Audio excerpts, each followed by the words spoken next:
Hey, what's up guys? This is Dan Hicks from Iron and Ore, and today what I want to talk about is a question that I get asked quite commonly. That question is, Dan, why do my shins hurt right here on the front after I row? And well, the reason for that is twofold. So it could be one of two things. So first off, in an actual row boat, what ends up happening is when you row, you push the boat away from you with your feet and you pull the handle towards you. So there's two-way action going on, right? However, on these machines, you push your body backwards and you pull the handle backwards at the same time.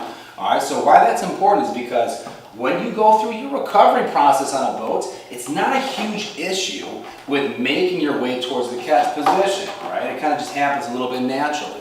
However, on these machines, you have to bring your body forward. All right, so the way that you want to do that is by first making sure that your arms go forward first, right? That's very important. Secondly, your shoulders come forward second, and then third, what you want to do is you want to drag your heels down and hamstring curl your way forward, right? That way you're using your posterior chain in order to make yourself go forward rather than flexing your feet up and scooching yourself forward like that.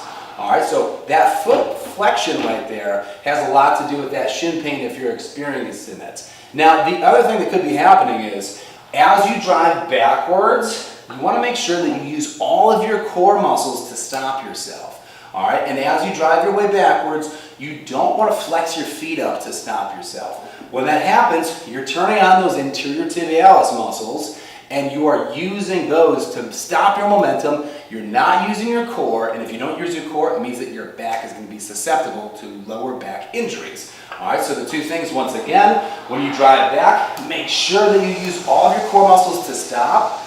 And if it helps you, you can even take your toes and squeeze the inside of the track a little bit. That's going to ignite those deep adductor muscles, and that's going to tie into your core as well, okay? The other thing that you could do to help make sure that you use your core when you drive back is exhale. So deep exhale, all the air out of your lungs right there. Really squeeze those abs tight.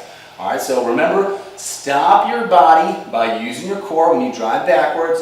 Don't flex your feet up. And then during your recovery, arms, shoulders, hamstring curl rather than flexing your feet up. All right, so what you can do to just kind of see if that's the problem is to leave your straps loose while you row. All right, now this brings up another interesting topic. So when people are rowing and they're trying to sprint, they inevitably, if they're not a seasoned rower, they end up going backwards fast, forward fast, backwards fast, forward fast. Now if I do that and I keep on going backwards and forwards at the same 1-to-1 pace, so 1 count, 1 count, 1 count, 1 count. If you look at my feet, it's really hard for me to start going really fast without my feet flexing up like this. My feet are always going to flex up when I start to sprint in a 1 count forward, 1 count backward situation. So instead what you want to do when it's time to sprint, drive hard going backwards, recover slow. All right, so rather than speed sprints, you want to do power sprints. Lots of action and energy going backwards and then go forward nice and easy. All right, that's how you want to be sprinting. You don't want to go fast forward and fast backwards like that, because then you see you're always going to end up using those anterior tibialis muscles. So hopefully that was a nice little explanation. If you have more questions, just comment in the section below. Thanks.